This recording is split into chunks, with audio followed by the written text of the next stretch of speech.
Assalamualaikum warahmatullahi wabarakatuh. Halo anak-anak kelas 8, gimana kabarnya kalian? Sehat ya? Ketemu lagi sama Ibu di pelajaran PKN, Ibu Reni. Seperti biasa, pembelajaran online untuk materi kelas 8 PKN, yaitu Ibu akan menjelaskan tentang memahami pendidikan dan fungsi Pancasila. Kalian tahu bahwa Pancasila itu merupakan dasar negara bangsa Indonesia yang disahkan oleh PPKI dan dirumuskan oleh tokoh pendiri bangsa Indonesia.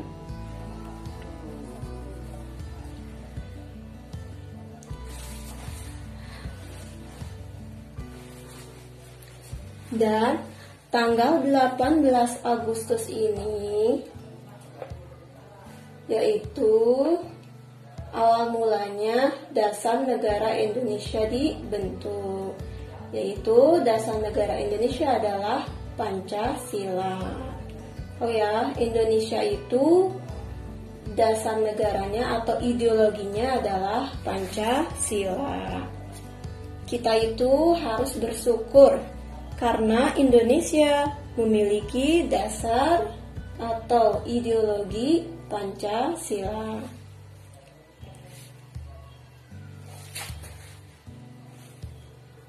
Istilah Pancasila pertama kali oleh siapa?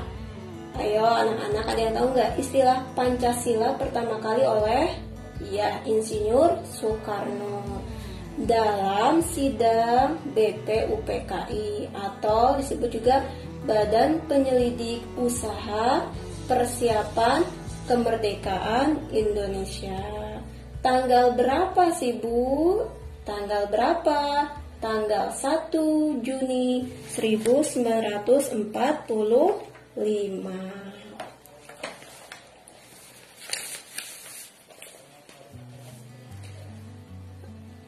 Sebelum ke fungsi peranan Pancasila, kita harus tahu dulu arti kedudukan Pancasila. Pancasila itu memiliki arti yang sangat penting karena setiap negara itu memiliki ideologi yang berbeda-beda. Antara negara Indonesia dengan negara yang lain, ideologinya tidak sama. Seperti yang pernah dikatakan oleh Presiden Jokowi pada acara di Solo bahwa kita sebagai bangsa Indonesia itu harus bersyukur memiliki Pancasila sebagai dasar negara kita. Kenapa sih Bu harus bersyukur? Karena Pancasila mampu mempersatukan seluruh bangsa Indonesia di seluruh pelosok tanah air, mulai dari Sabang sampai Merauke bisa bersatu karena adanya Pancasila. Pancasila itu begitu kuat keberadaannya nih. Pancasila ini begitu kuat keberadaannya. Meskipun Pancasila ini melalui goncangan, keberadaannya itu melalui goncangan. Di antaranya goncangan dari gerakan 30 SPKI. Masih ingat ya? Yang mana gerakan G30 SPKI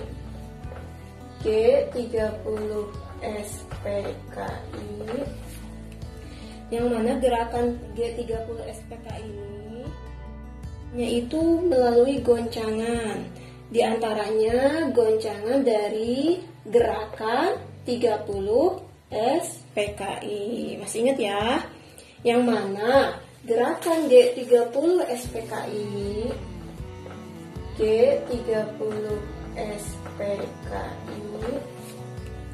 yang mana gerakan G30 SPKI ini berupaya untuk menggantikan ideologi Pancasila menjadikan ideologi komunis. Melalui perjuangan yang sangat panjang, tapi Pancasila masih menjadikan sebagai dasar negara.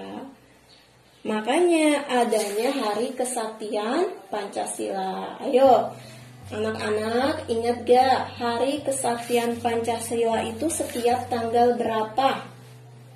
Ayo diingat-ingat kembali. Ya, setiap tanggal 1 Oktober ya. Tanggal 1 Oktober. Tanggal 1 Oktober ya. Hari Kesaktian Pancasila. Terus Pancasila ini apakah tiba-tiba muncul di negara Indonesia tercinta ini? Tiba-tiba muncul? Apakah seperti itu? Enggak ya. Pancasila ini datang atau tiba di Indonesia itu melalui proses yang sangat panjang. Ada sejarahnya. Jadi Pancasila ini gak tiba-tiba langsung datang ke bumi Indonesia tercinta ini, tapi ada sejarahnya. Yang mana Pancasila ini dirumuskan oleh tokoh para pendiri bangsa Indonesia. Yang mana tokoh-tokohnya itu, setiap tokoh itu memiliki pendapat yang berbeda-beda. Tetapi pada intinya mereka semua tokoh itu ingin menjadikan negara Indonesia menjadi lebih baik. Maka akhirnya lahirlah Pancasila. Tanggal berapa lahirnya Pancasila? Ingat ya, tanggal 1 Juni 1945. Nah ini tanggal ini lahirnya Pancasila, tanggal 1 Juni 1945 dalam sidang BPU PKI.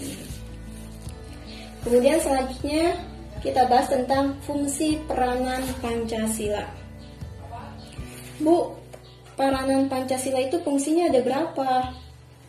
Dibagi menjadi 3, ada 3 ya. Yang pertama yaitu sebagai dasar negara. Jadi semua penyelenggaraan aturan bangsa Indonesia itu harus berdasarkan Pancasila. Kemudian yang kedua adalah Pancasila sebagai pandangan hidup. Yang mana Pancasila itu berisi hal-hal yang dicita-citakan oleh negara Indonesia yang menjadi filsafah bangsa Indonesia. Terus yang ketiga, fungsi yang ketiga adalah kepribadian bangsa Indonesia. Kita tahu bahwa bangsa Indonesia ini memegang adat ketimuran. Memegang adat ketimuran ya, maka perilaku kita itu harus sesuai dengan nilai-nilai Pancasila yang membedakan perilaku kita dengan negara lain, yaitu harus tercermin dalam perilaku sehari-hari, baik di lingkungan keluarga, terus sekolah maupun masyarakat.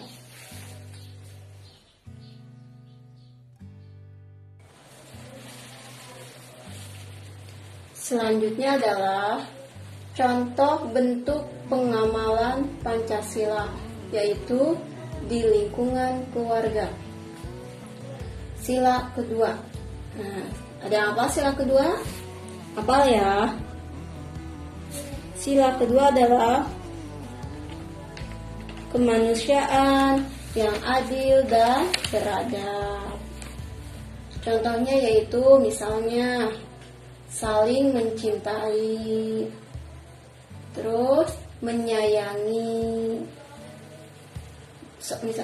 terus seorang ayah mencintai ibunya dan putra-putrinya. Nah, ini termasuk contoh bentuk pengamalan Pancasila di lingkungan keluarga, yaitu sila kedua. Kemudian contoh yang selanjutnya yaitu contoh bentuk pengamalan Pancasila di lingkungan sekolah. Nih, Ibu di sini akan memberi contoh di lingkungan sekolah, tetapi contohnya adalah sila keempat. Masih ingat bunyi sila keempat apa? Ayo diingat-ingat lagi ya. Yaitu kerakyatan yang dipimpin oleh hikmat dalam kebijaksanaan dan permusyawaratan perwakilan. Contohnya itu misalnya pemilihan ketua kelas atau ketua OSIS. Pemilihan ketua kelas atau ketua OSIS melalui musyawarah mufakat, yang mana menampilkan calon-calon yang menjadi ketua kelas atau ketua OSIS. Kalau misalnya belum bisa menghasilkan kesepakatan melalui musyawarah, ternyata belum menghasilkan kesepakatan, maka supaya menggunakan voting. Voting adalah pemungutan suara terbanyak. Voting itu ada dua ya. Yang pertama yaitu voting tertutup dan voting terbuka. Paham ya? Contoh bentuk pengamalan Pancasila di lingkungan sekolah. Paham insya Allah ya. Yang ketiga yaitu di lingkungan bangsa dan negara. Contoh bentuk pengamalan Pancasila di lingkungan bangsa dan negara. Ibu di sini akan memberikan contoh yaitu di sila ketiga. Yaitu sila ketiga adalah Persatuan Indonesia yang berdasarkan Bhinneka Tunggal Ika. Berbeda-beda tetap satu jua.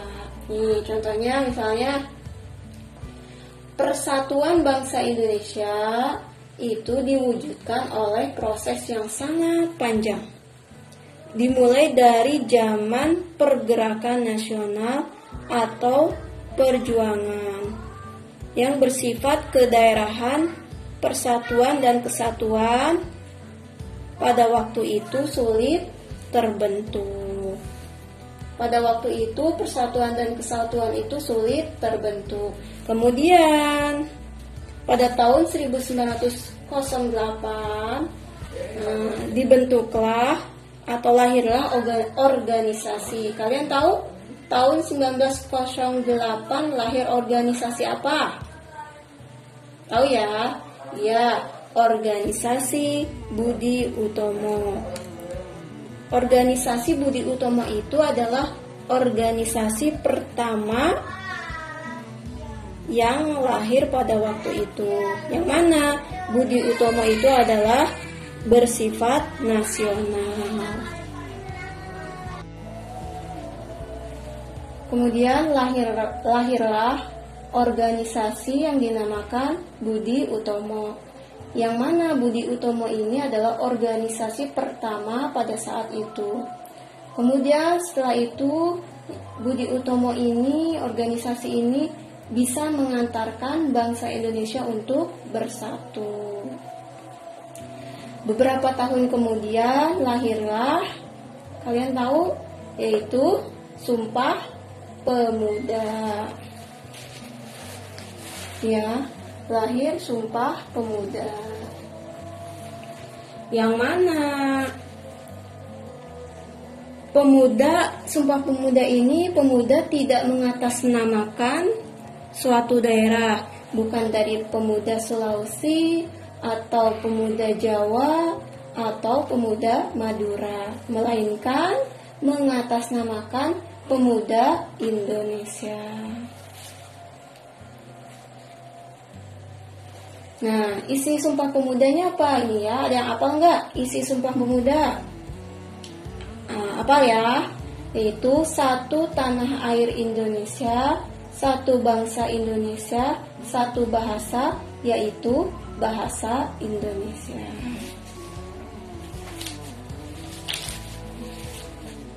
Nah ya, materi dari Ibu untuk kelas 8 PPKN dicukupkan sampai di sini. Semoga apa yang Ibu sampaikan mulai dari awal sampai akhir bisa bermanfaat buat kalian semua ya. Cukup sekian.